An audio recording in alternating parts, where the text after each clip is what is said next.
did you begin to write?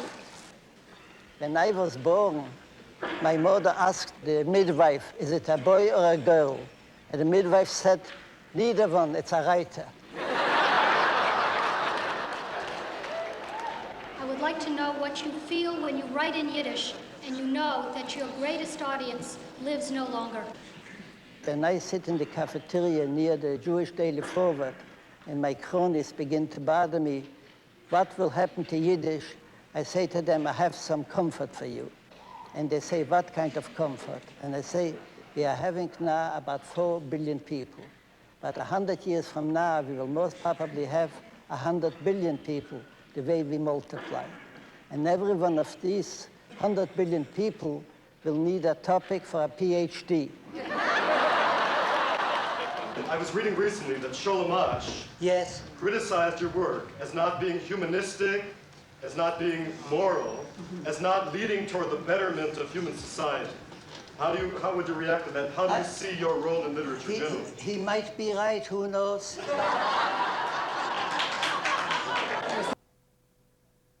This room, my wife Alba always tells me, why don't you clean it up? And I say to her, if I clean up this room, it would lose its character. In other words, chaos is not really ugly. The chaos was before the word was created. Before God has said, let there be light, there was chaos. So chaos is even older than the light. And because of this, I say that this room should stay as it is. I could never paint this room because they take them all off and hang them up. Some of them fall down and I find them later. It's not planned. Nothing has a purpose.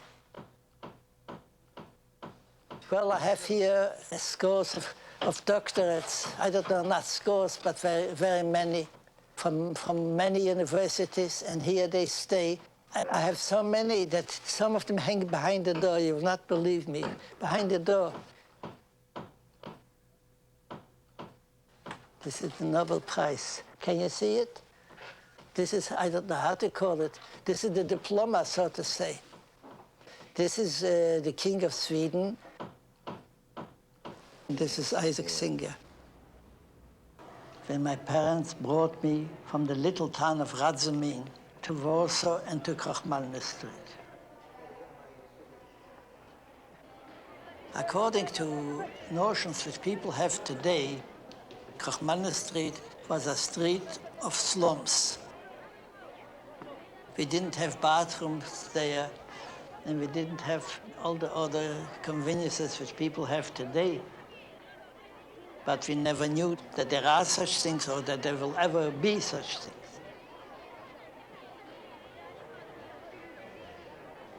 In spite of the fact that Krochmalny Street was a street of great poverty and also of the underworld, there were thousands of people there, Jewish people. It was a Jewish street. And as far as I'm concerned, this was the center of the universe. I was brought up in a home where the supernatural was really our daily life. We all believed in spirit, in angels and in demons and in devils. I was born almost with a terrible fear of these higher powers, both a great curiosity and a great fear.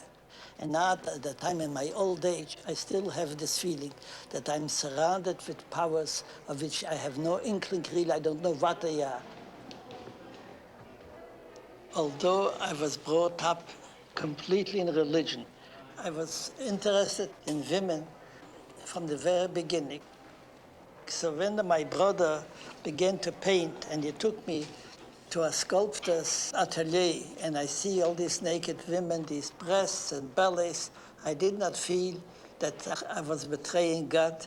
I felt that I like to know more about them, to read about them and to write about them. And when I went to Warsaw and my brother took me to the Writers' Club, I felt at home like a fish in water. All my friends were there, the good writers, the bad writers, the young, the old. It was a spiritual home, more than I could ever have found in the United States. This is me with hair, believe it or not.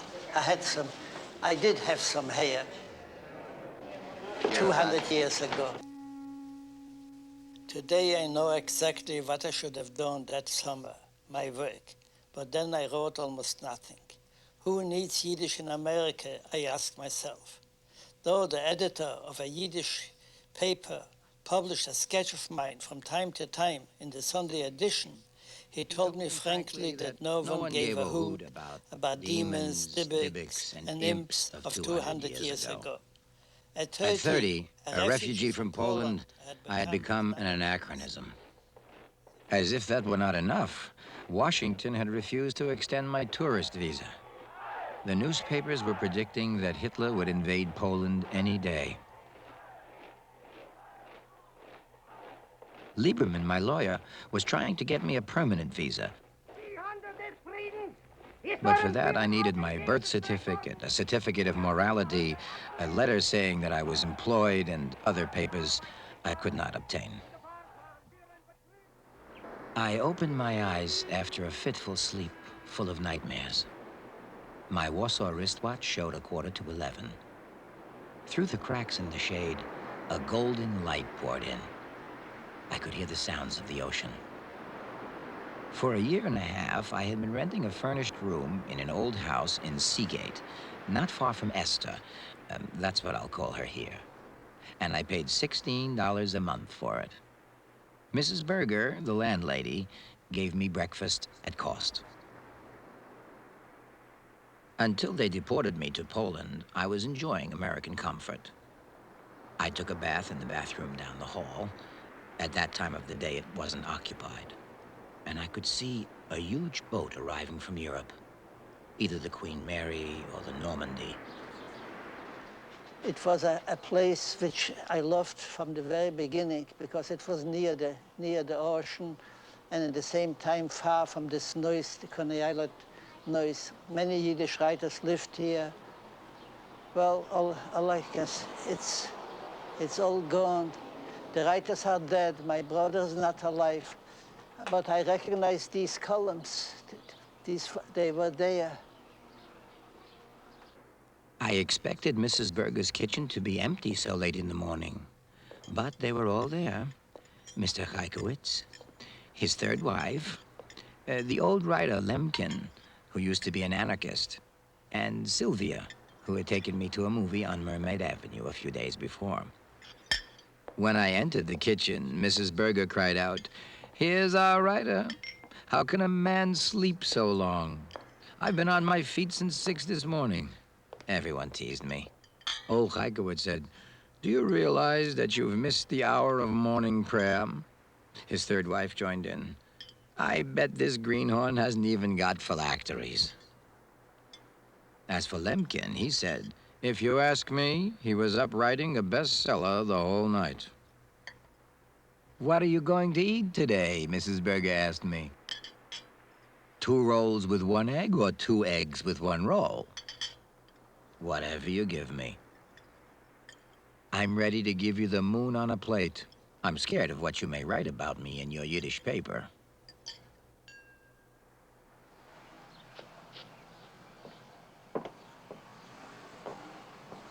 This house was full of Yiddish writers. Here they were sitting and discussing literature, and there I came in the middle, a new writer, a would-be writer, a brother of a writer, and this Esther was a beautiful woman, a widow. It's one of those things which a man, especially a man who writes, cannot forget. I decided to walk to Brighton. The girders of the L threw a net of sun and shade on the pavements. A train from Manhattan zoomed by with a deafening clatter. I passed by windows displaying mattresses and samples of roofing shingles, kosher chickens. I stopped at a Chinese restaurant. Should I go eat lunch? No, in the cafeteria it might be a nickel cheaper. I was down to almost my last cent. I knew that those who are condemned to death order last meals. People don't even want to be executed on an empty stomach. did. No, no. Thank you.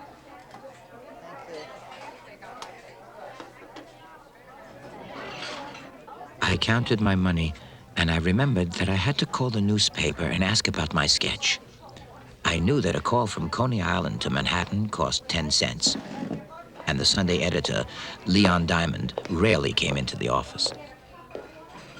I prayed to the same powers preparing the world catastrophe that the operator wouldn't give me a wrong number.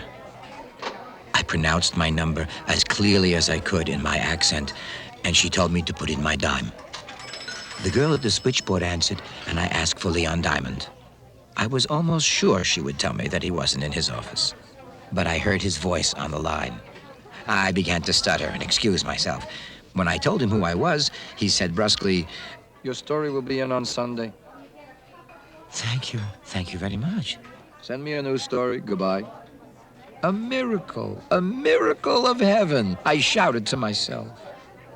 The moment I hung up, another miracle occurred. Money began to pour from the telephone. For a second, I hesitated. But the telephone company would never get it back anyway, and someone who needed it less than I might find it. It was almost $1, and I suddenly became rich. Is this actually a true This story? actually happened. And in addition, when I finally made a call, I learned that the story was accepted. And then they paid for a story about $50 or $60. This meant to me about 3 months' rent. A Yiddish journalist came over and sat at my table. Where have you been hiding these days? Nobody sees you. I looked toward the door, and I saw Esther. She was wearing a white dress and a straw hat with a green ribbon. She was brown from the sun, and her black eyes had a girlish sparkle. She didn't look like a woman approaching 40, but slim and youthful. She came over and greeted me as if I were a stranger. In the European fashion, she took my hand. "How are you? I haven't seen you for a long time," she said. "He's hiding," the writer denounced me. "I advise him to marry an American woman because he'd get a visa that way, but he won't listen." "Why not?" Esther asked. I would have liked to make a clever, sharp reply. Instead, I said sheepishly, "I wouldn't marry to get a visa." The writer smiled and winked. "I'm not a matchmaker, but you two would make a fitting pair."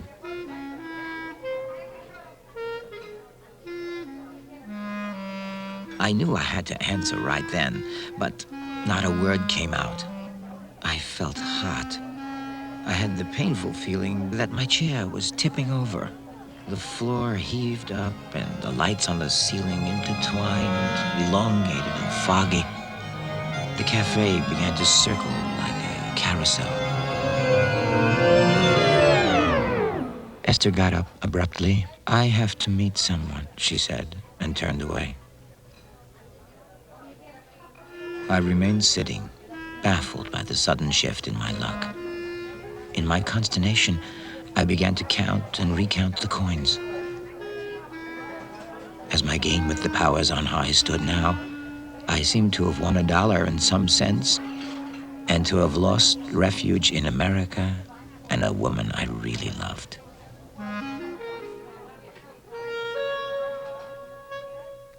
I would say that many writers have tried to get rid of love in their stories. They have decided that we can write a novel, a romance, without love. But I don't think that this has ever succeeded in literature. If there is no love, there is no really story.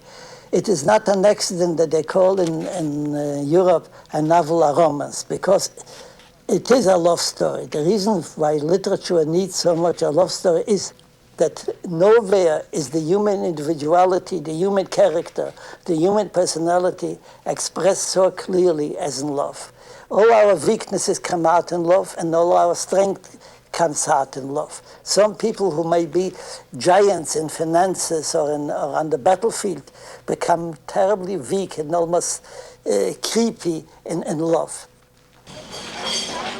Hello. You cannot get rid of me. Oh my God, isn't that but on the other hand, it cannot be a coincidence. I think really that some power above. Some celestial director made us come here. I want to tell you that for an immigrant like myself, the existence of a cafeteria was to me a great riddle, because we did not have anything like this in Europe. When I came to this country, I went in for the first time into a cafeteria, but I didn't know what it was. I thought it was a restaurant. And I saw many people going with trays. And I said to myself, so many waiters in such a little place, how does it happen? Why do they need so many waiters? And whenever I saw one with a tray, I gave him a sign, which means I thought he's a waiter, that I want him to bring something to me. But these people all ignored me. Some of them smiled. And I said to myself, what a wicked place. It almost looks to me like a dream. A little place with so many waiters and no one pays any attention to me. It took place until I learned what a cafeteria is. It became my second home. The cafeteria has become, so to say, a home for the refugees from Poland and from Russia and from other places. Many of my stories take place in the cafeterias, where all these people came, the normal people and the half-normal and the crazy ones. So this is the background of my stories which take place in cafeterias. When I think about my young days, it's connected with this cafeteria. It made me feel that I belong to Yiddish literature, that all these people would die out and I will be almost one of the few last, never occurred to me.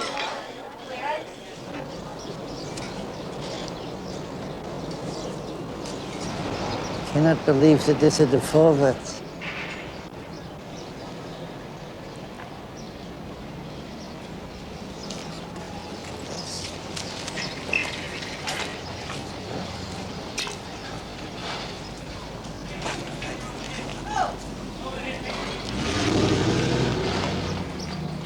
The first novel which I published here was a novel about Jacob Frank, and I did not succeed. I just failed. So I was deeply ashamed. I said to myself, here I have failed. I came to America and I failed. I was ashamed to show my face. So when I wanted to deliver a copy, I used to go there 12 o'clock at night when nobody was there, and I put in my little pages into a box there. And this is the way it lasted until I began to publish some better things. Mr. Singer, so good to see you. Shalom Aleichem. Shalom Aleichem. This is no longer what it used to be. Nothing here is what it used to be. Don't I? This is now a Chinese church. Are you telling me? Don't I know it? Since I came to the United States, such mighty newspapers like the Herald Tribune, the Sun, the Telegram, have all folded, have all stopped existing. The Jewish Daily Forward still appears. They once asked me, what is the reason that all these mighty magazines and newspapers went bankrupt and the Forward is still there? And I said, these mighty newspapers, they had very good bookkeepers. And when they were bankrupt, they knew about it. Our bookkeepers are old people, half blind. They don't know what's going on. And since we don't know, we don't know that we are bankrupt, we keep on living. It is a joke, but there is also some strange truth in it. If you don't know really how sick you are, you may go on living another 20 years just because you don't know. These are old numbers of the forwards where my stories are published. Oh, here's a newspaper. It's the forwards of July 24, 1970. This is not really so old, only 15 years old. Here is the headline: Nasser announces that Egypt accepts Raja's plan. I don't know what Raja's plan was. Let me see what is mine. Oh, here there's a story called The Briefcase, which has been published, and they're even making now a movie of it. This Renzel, The Briefcase. I don't need it because it has already been translated. But if I want to publish it in Yiddish, I may use this. So this is one. Let me take out another one. from the middle. What is this? Let me see. It's Saturday, July 18. I'm afraid the briefcase is here too.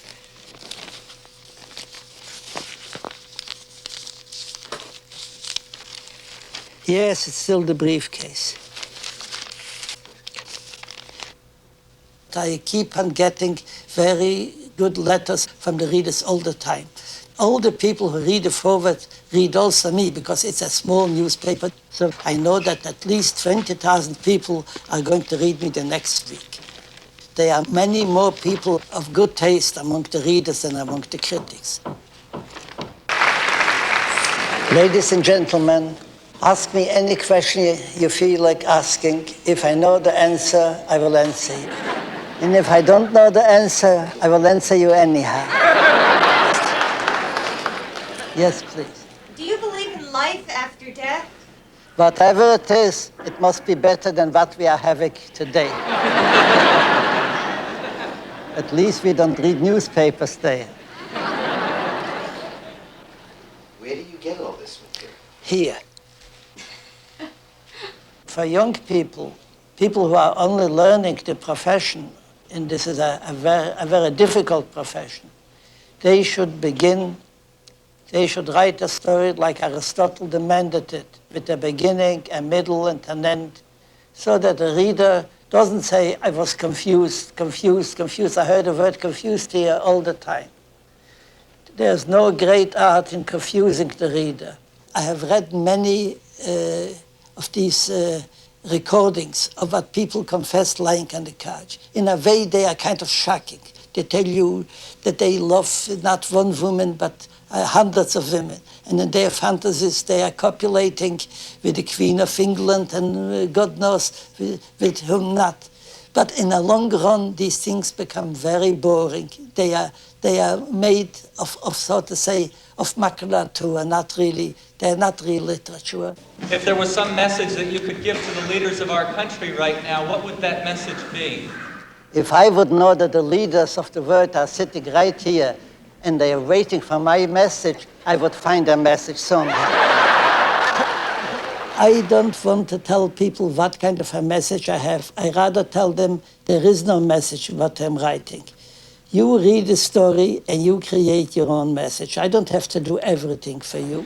Could you tell us how you feel about free will versus predestination?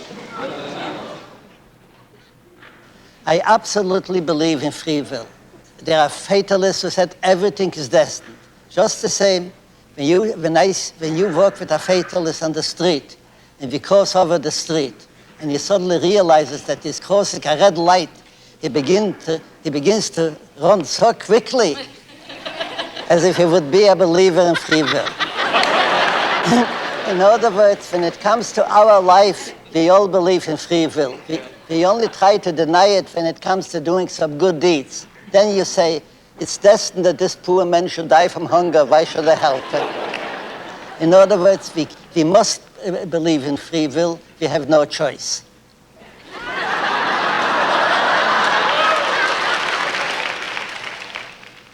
In much of world literature, the fool is considered to be of divine origin. Can you comment on that?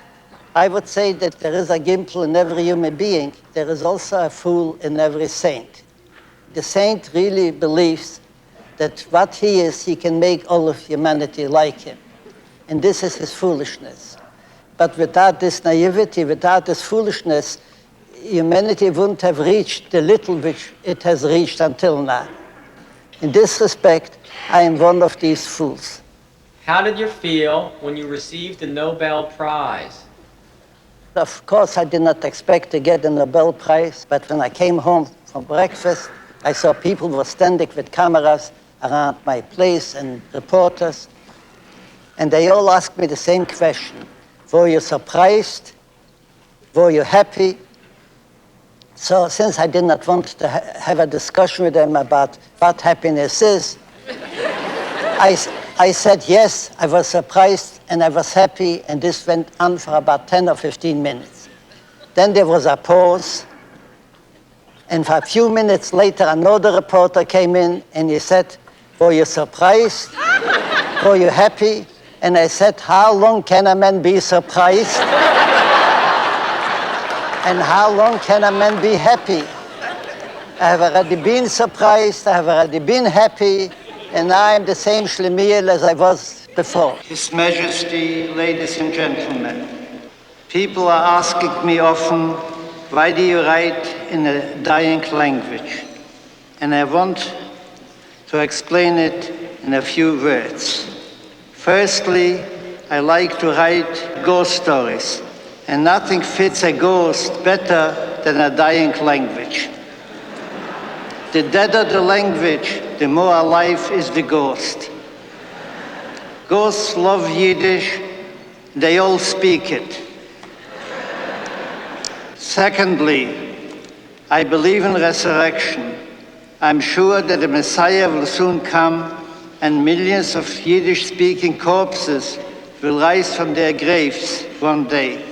And their first question will be, is there any new Yiddish book to read?